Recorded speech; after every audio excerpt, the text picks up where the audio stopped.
Boa tarde, alunos e alunas. Esta é a nossa primeira aula de recuperação. Nós teremos a nossa prova, nossa avaliação, que é uma forma de vocês que tiveram dificuldades no primeiro trimestre, no segundo trimestre, conseguirem recuperar a nota. Talvez esteja faltando pouquinha coisa. Então, com alguma atenção, com alguma dedicação, vocês conseguirão recuperar essa nota e se encaminharem para o final do ano de forma tranquila.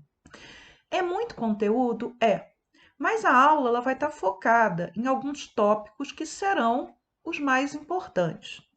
Há uma diferença entre aquilo que vai cair na prova do CAUNE e na prova do Camil. Na prova do Camil, nós teremos algo a mais, Revolução Francesa.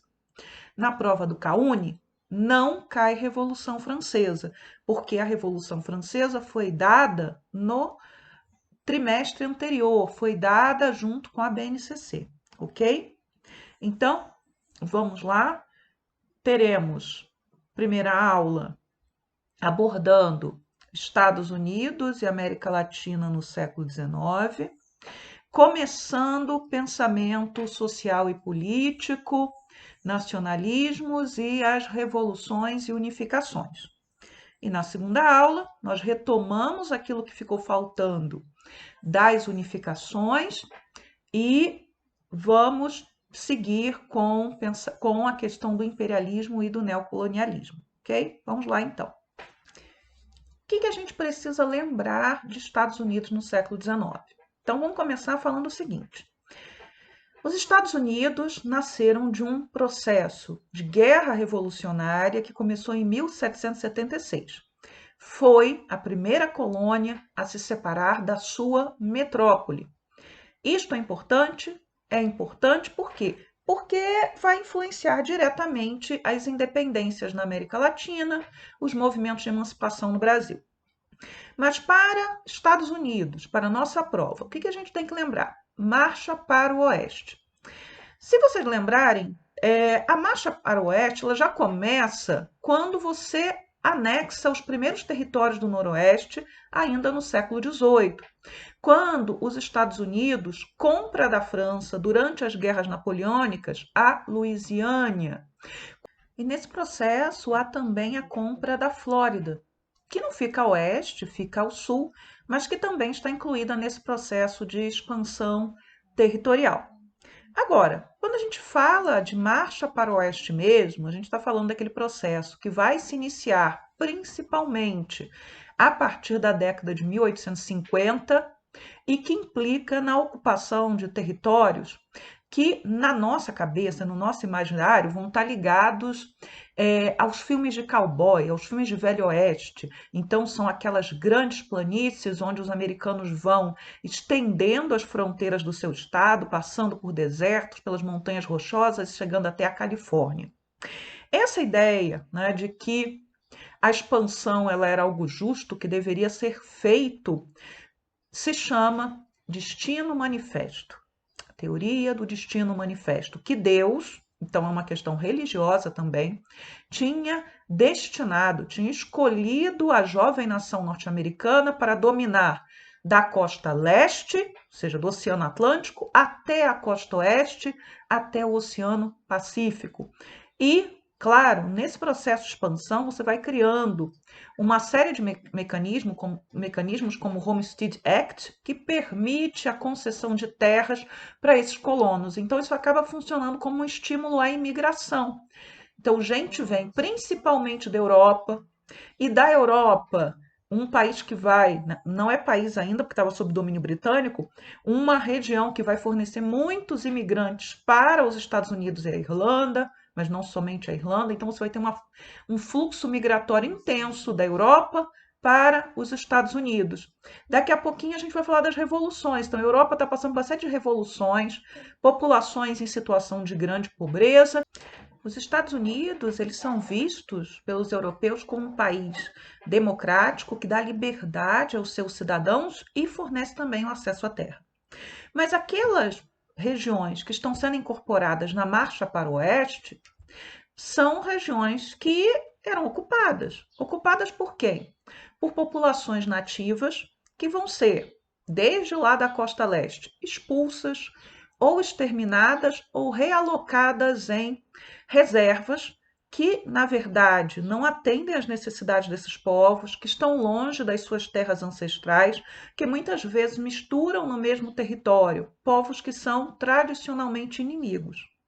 Não pensem, né, que esses povos norte-americanos, essas nações indígenas, elas não tinham suas rivalidades, elas não tinham suas tradições, elas não tinham a sua história, elas tinham também.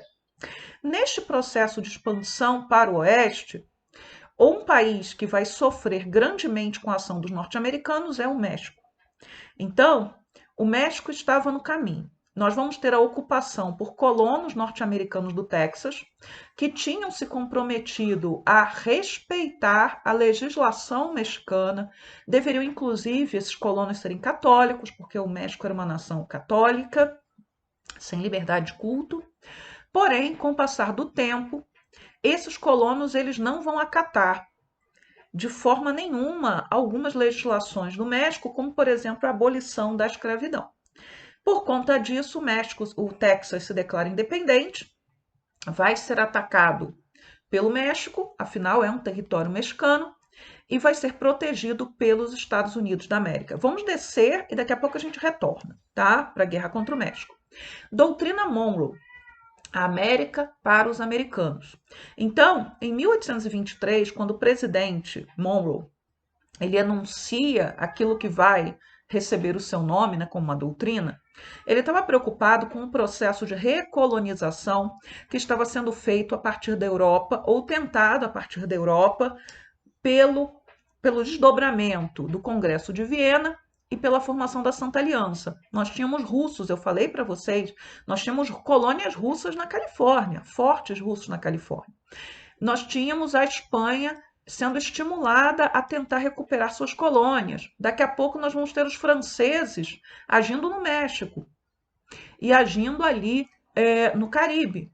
Então veja, a doutrina Monroe ela nasce como defensiva, que a Europa não deveria interferir dentro da América, do continente americano, nesse momento, inclusive, dentro daquilo que os Estados Unidos planejam com a marcha para o oeste, que se torne seu território, mas com o passar do tempo vai significar o quê? Que os norte-americanos seriam eles somente, que teriam o direito de interferir ali dentro do continente africano, né, que as nações europeias deveriam manter distância.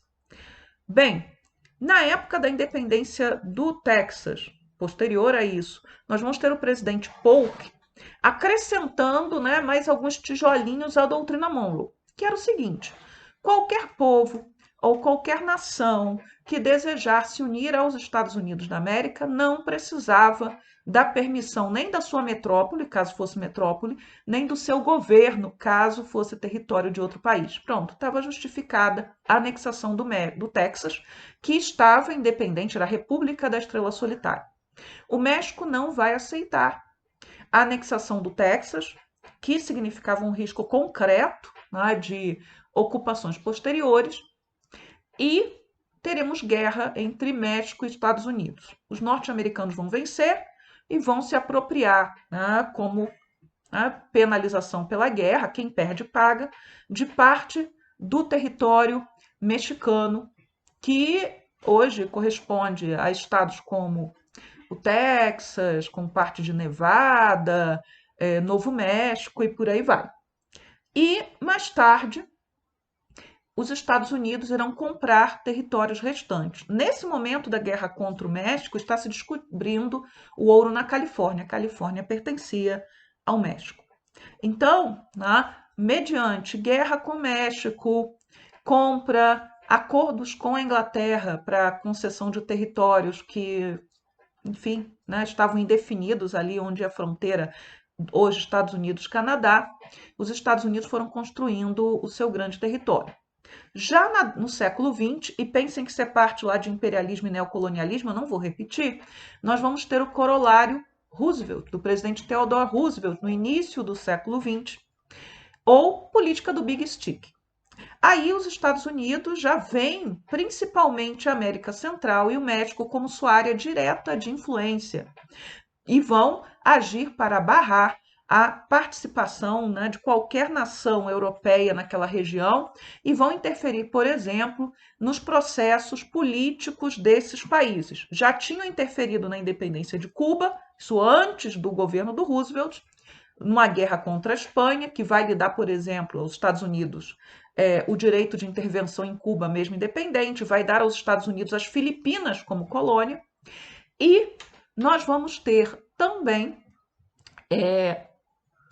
a intervenção dos Estados Unidos na questão da independência do Panamá, que era parte da Colômbia, porque era interesse dos Estados Unidos construírem aquilo que vai ser chamado de Canal do Panamá. E o Panamá vai estar sob influência direta dos norte-americanos por décadas, né? Então, por décadas, o Panamá, e especialmente a região no entorno do canal, era um território norte-americano, ok? Mas vamos lá. Dentro dos Estados Unidos, né, nós temos esse processo de formação territorial que se estende ao longo de todo o século XIX, praticamente, mas nós vamos ter uma questão que é uma questão política, social, econômica, cultural, que vai conduzir os Estados Unidos a uma guerra civil. É a chamada Guerra de Secessão. Secessão quer dizer separação.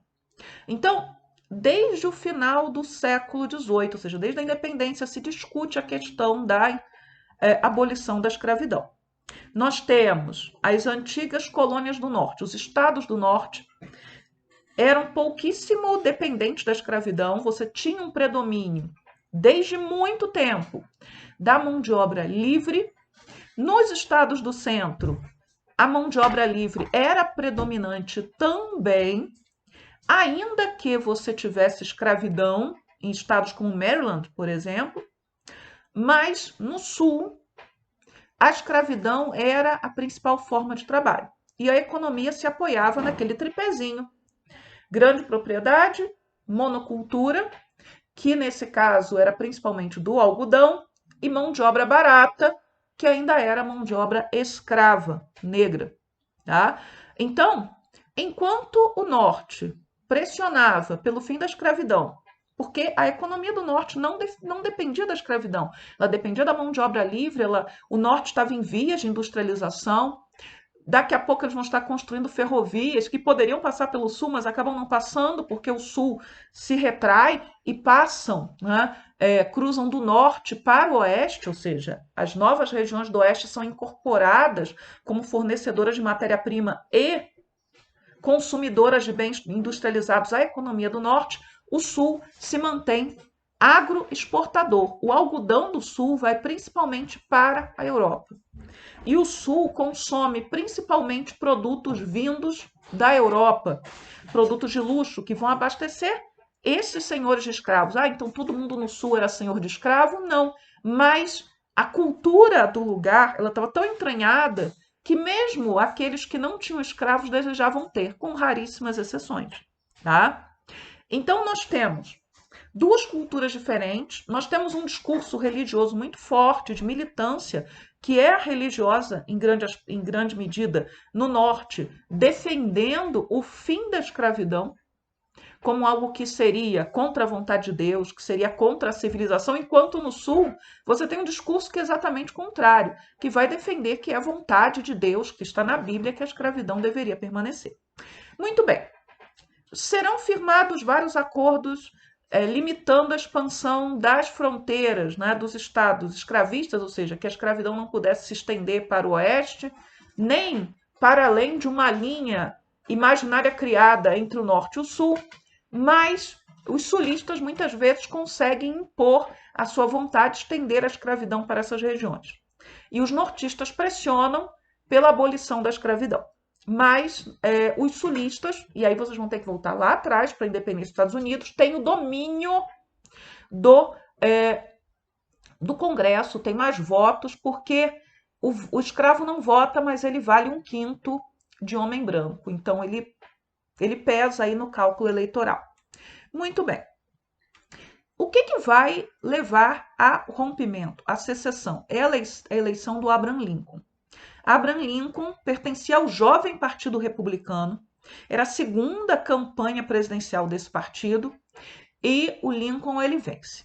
Lincoln é um sujeito que veio de baixo, né? Ele não nasceu numa família rica, então ele vai ascendendo. Ele era abolicionista, mas não um abolicionista radical.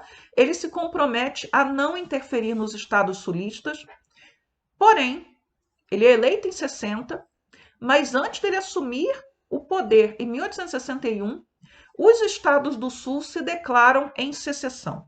Se declaram Estados Confederados da América e rompem com a União, que seria o conjunto geral dos estados norte-americanos. O Lincoln, ele tinha prometido não intervir, mas há aquele discurso que caiu numa das provas de você, uma casa dividida não pode ficar em pé.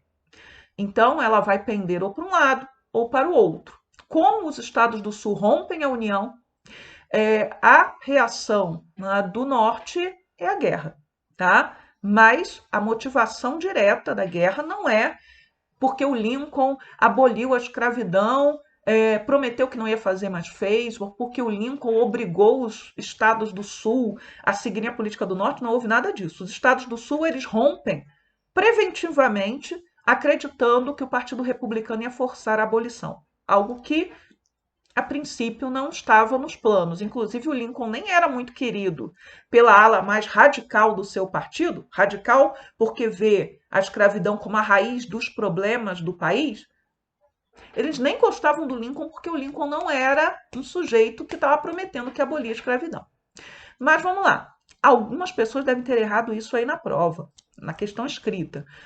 Nós vamos ter a abolição parcial da escravidão em 1863. Então, todos os escravos dos estados do Sul estarão livres. É uma forma de você conseguir levar esses escravos à revolta, justificar a fuga desses escravos para o norte, e alguns deles vão se unir aos exércitos da União, vão se tornar soldados.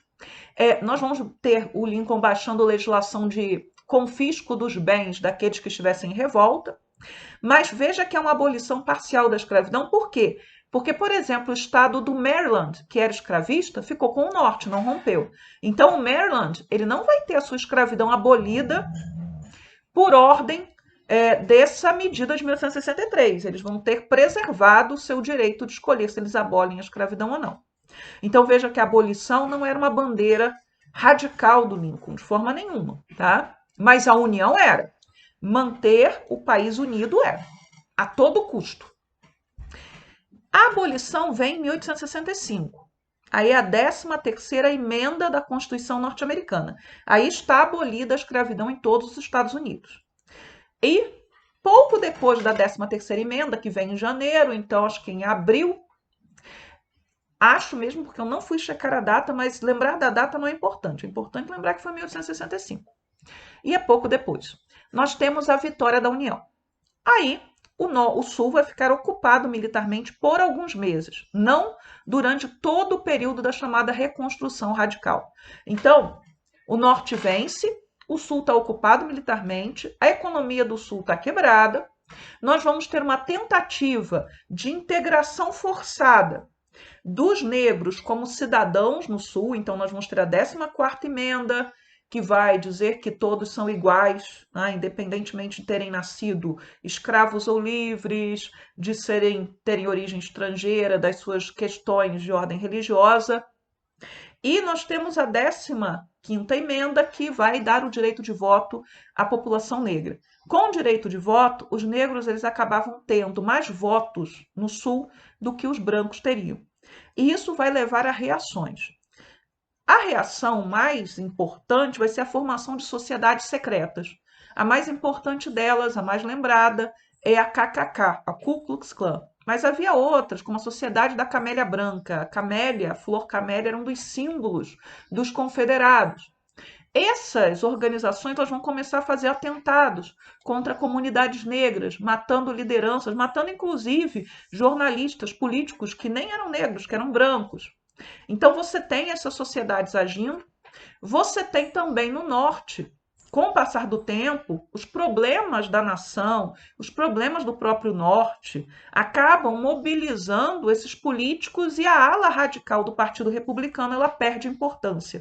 Se ela perde importância, a bandeira que eles levantavam, que era a bandeira da igualdade entre negros e brancos, que não era só o fim da escravidão, dessa questão da cidadania, ela vai começar a ser abandonada. E aí, no Sul, você tem, né, a aprovação em todos os estados do Sul das chamadas leis Jim Crow, que são leis que vão, sem entrar em choque direto com a Constituição, limitar a cidadania dos negros. Os negros têm direito à cidadania, mas eles, por exemplo, terão obstruído a sua possibilidade de acesso ao voto, mediante regras que eram absurdas, que eles não podiam cumprir, ou mediante fraude, ou mediante ameaça, porque o voto não é obrigatório, então se você ameaça a comunidade negra, os negros eles vão evitar ir lá votar, fazer o seu título eleitoral.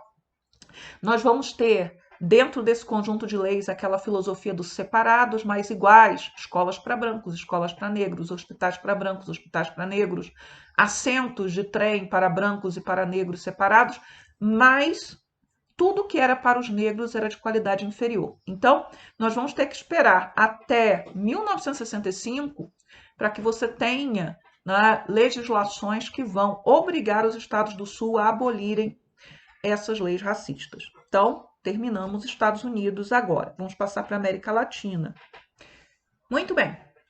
América Latina no século XIX. Estamos chamando de América Latina tudo aquilo que está do México para o sul, tá?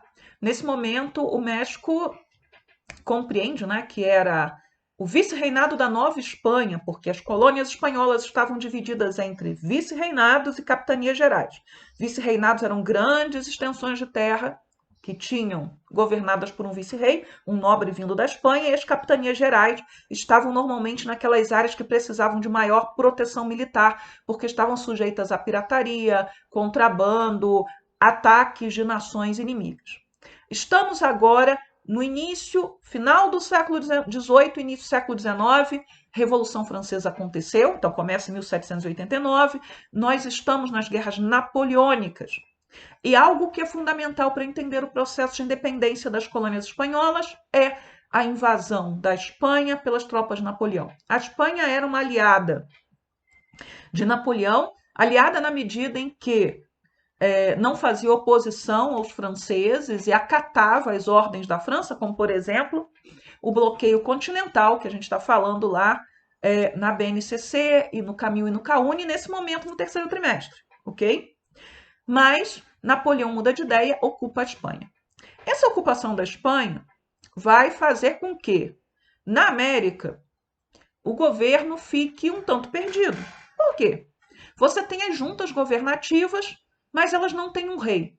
E essa fidelidade ao rei era algo que vai, durante muito tempo, conter revoltas, principalmente daquele grupo que vai liderar a revolta, que são os crioulos. Aí você não lembra mais. A sociedade colonial espanhola, ela era rigidamente estratificada. No topo da pirâmide, nós tínhamos os chapetones, ou peninsulares, ou espanhóis, que eram aqueles que tinham nascido na Espanha e vindo para a América.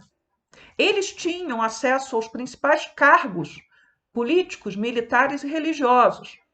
Abaixo deles tínhamos os crioulos. Crioulo era todo aquele que era branco, ou assim considerado, e nascido na América. Então, era a segunda geração, a terceira, a quarta, a quinta geração de espanhóis nascidos aqui. Só o fato de ter nascido na América já te trazia o estigma de que você jamais poderia ocupar certos postos. Aí alguém pode sair procurando e achar uma exceção, mas são exceções. A exceção confirma a regra, ela não a destrói. Esses crioulos, você tinha gente pobre entre eles, mas os mais ricos da colônia pertenciam a esse grupo. Eram grandes comerciantes, eram grandes senhores de terra, tá? Este pessoal, ele está profundamente insatisfeito com algumas reformas que foram feitas pelos reis espanhóis no final do século XVIII, acabando, né, com estruturas de comércio que existiam desde o início da colonização, ou estabelecendo novos impostos que vão recair sobre este grupo dos homens ricos, né, dos homens poderosos, mas que não tinham acesso ao topo do poder. Bem, não há rei na Espanha, não há quem permanecer fiel. As juntas governativas locais, que estão respondendo a um governo de resistência que estava na cidade de Cádiz, lá na Espanha, Essas juntas governativas, elas não necessariamente conseguem garantir a fidelidade à Espanha. Começam a aparecer os movimentos de revolta a partir de 1808, momento da ocupação lá da Espanha.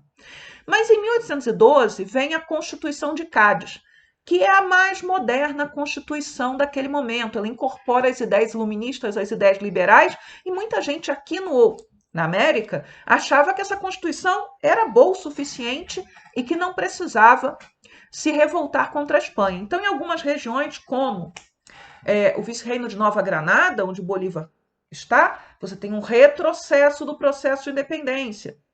Na Argentina, não. Na Argentina, o processo começa e ele só evolui mesmo para a ruptura, que é o vice-reino da Prata, no sul. Mas muito bem. Napoleão foi derrotado em 1815. E a derrota de Napoleão vai implicar no retorno do rei à Espanha, prometendo respeitar a Constituição de Cádiz. Veja que tinha acalmado um pouquinho as coisas ali na América, mas ele não vai respeitar. E logo você tem uma restauração do absolutismo. Só que agora, o rei da Espanha pode mandar tropas e pode mandar homens, navios para a América para reprimir a independência. Vamos lá. Dentro desse grupo dos crioulos, todos são desse grupo, nós vamos ter alguns líderes que merecem ser lembrados. O Bolívar, por exemplo, que vai ser o líder da independência de boa parte dos países da América Latina. Colômbia, Venezuela, Bolívia, Equador, tudo isso está dentro, né, daqueles territórios onde o Bolívar vai agir. Bolívar, ele é republicano, ele sofre forte influência das ideias de Rousseau, ele é abolicionista, mas ele vai ter que recuar, porque os grupos que os apoiam, ou apoiam alguns dos grandes senhores, são senhores de escravos, não querem nem ouvir falar em abolição nesse momento, e ele defende uma ideia que volta e meia aparece em prova e pode estar na recuperação, que é o pan-americanismo. Ele queria a formação de uma grande nação que unisse essas ex-colônias espanholas, afinal eles tinham a mesma língua, as mesmas tradições, a mesma religião. Veja que ele está pensando como, a partir dessa cultura europeia, ele não está levando em consideração outras culturas indígenas locais, ele não está levando em consideração. E o sonho do Bolívar era esse grande país inspirado no modelo dos Estados Unidos, veja os Estados Unidos servindo de modelo. Só que com o passar do tempo, a ideia do Bolívar de pan-americanismo ela é derrotada, e nós vamos ter a fragmentação política daqueles grandes territórios, capitanias e vice-reinados espanhóis. Na Argentina, a Argentina começa o seu processo de independência dissociado do Bolívar, vai começar no Cabildo, né, que era a prefeitura, por assim dizer, de Buenos Aires. Eles declaram a sua independência e vão começar a lutar por ela, que também implicava numa luta para tentar manter o vice-reinado do Prata unido. O que era o vice-reinado do Prata? Ele pegava parte da Argentina, parte do Chile, parte do Uruguai, parte da Bolívia, o Paraguai. Mas vocês já percebem que ele também não vai ficar unificado. A grande liderança militar desse movimento é o San Martín, que não era como Bolívar, militar e político, ele era somente militar. Ele tinha ido criança para a Espanha, tinha lutado nas guerras napoleônicas e voltou para a América para liderar, de uma certa maneira, a independência da sua terra natal.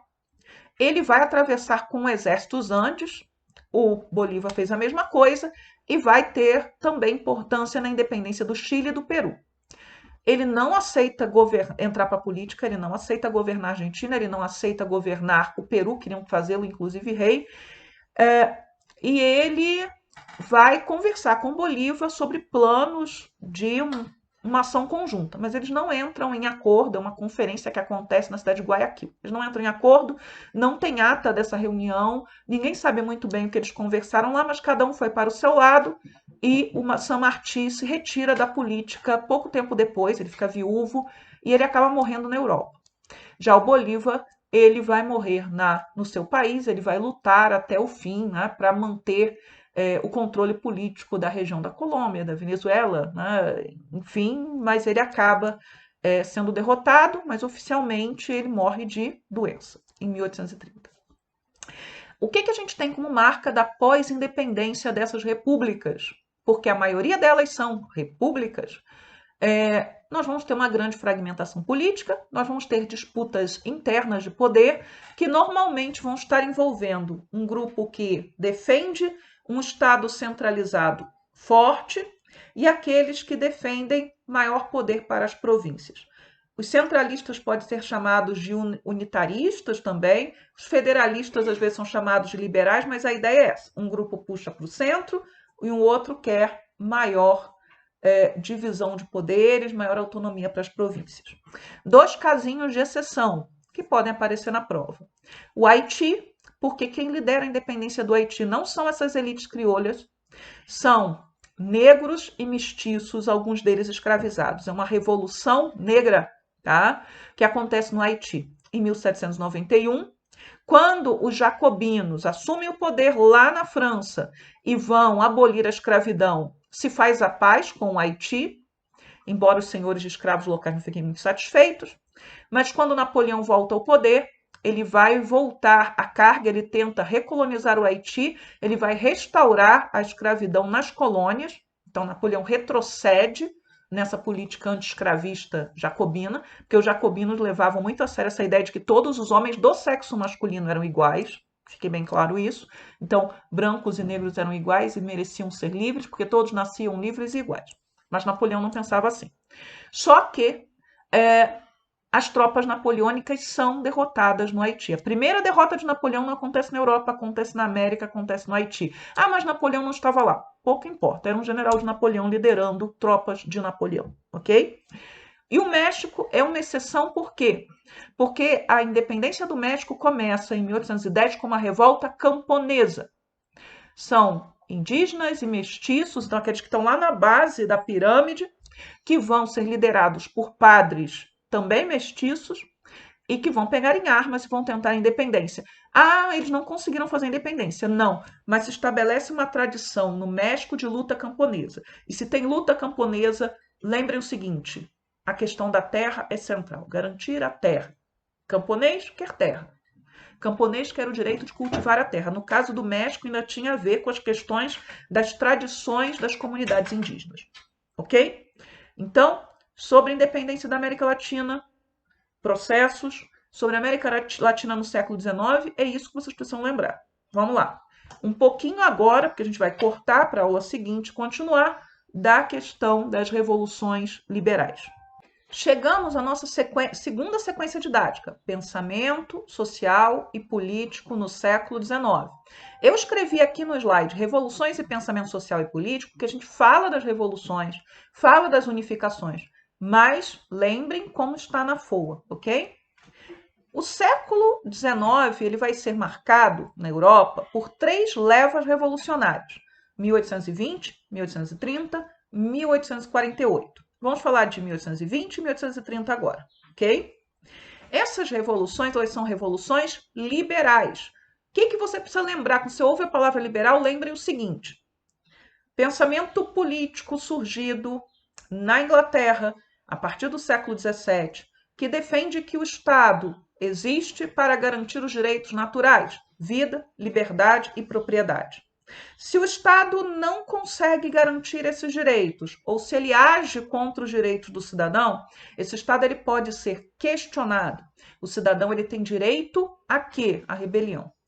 Por outro lado, nós temos também, além do pensamento liberal político, o pensamento liberal econômico, que vai se opor às práticas mercantilistas, que vai defender o livre mercado, que vai defender que o Estado não interfira na economia. Então, são bandeiras liberais, ok? As revoluções liberais de 1820, elas vêm no arrasto da reação à Revolução Francesa. Napoleão cai em 1815, Congresso de Viena começa, formação da Santa Aliança. Há todo um esforço para a restauração do absolutismo na Europa. Você tem reação em vários lugares. Portugal, Revolução Liberal do Porto. A gente está falando disso agora na BNCC, no Camil e no CAUNE. Dom João VI tem que voltar do Brasil para Portugal por causa da Revolução do Porto. Nós temos revolução na Espanha. Acabamos de falar que o rei volta prometendo garantir os direitos da Constituição de Cádiz e restaura o absolutismo. Nós temos revolução dentro da Itália, que nem existe como Itália. Ela tem uma monarquia absolutista no sul, os Bourbon, 2 Sicílias, e tem territórios ao norte, alguns deles ocupados pelo Império Austríaco, por exemplo. Nós temos também levante na Grécia, mas o processo na Grécia é diferente, é um processo de independência que vai funcionar. Fora a Grécia, em todas as outras regiões você vai ter repressão e você vai ter a manutenção de regimes que, se não são absolutistas, desejariam ser, ok? Não tem revolução na França nesse momento. A França teve uma restauração absolutista com os Bourbon. Agora, quando a gente chega em 1830, a gente tem revolução na França. Por quê? Porque o rei Bourbon, que estava no poder, o Carlos X, o irmão caçula do Luís XVI, que perdeu a cabeça na guilhotina na Revolução Francesa, ele tenta dar um golpe, diminuir o número de eleitores, restringir o poder do parlamento, suspender a Constituição, e aí nós temos um grande levante, que é a chamada Revolução de Julho, ou Jornadas de Julho, ou Monarquia de Julho, porque não vai se proclamar uma república, você vai colocar no trono a família Orleans, que vai se tornar, por casamento, a parentada da família imperial brasileira, ok? Então é a Monarquia de Julho. Nós temos também, em 1830, a criação da Bélgica, com o apoio da Inglaterra e da França, porque a Bélgica não existia como nação independente até esse momento, tá? E nos outros lugares, na Polônia, na Itália novamente, nos estados alemães, em outros lugares onde há revoluções, nós vamos ter repressão. Então, 1820, 1830, dois momentos de revoluções liberais que vão ser o quê? Reprimidas, com exceções, tá? Terminamos a nossa primeira aula de recuperação e vamos continuar na segunda a partir daqui, ó, desse slide que vai estar disponível para vocês. Então, vamos começar com a questão da Revolução Industrial e do pensamento social e depois vamos voltar para a Revolução de 48. Tchau, tchau para vocês.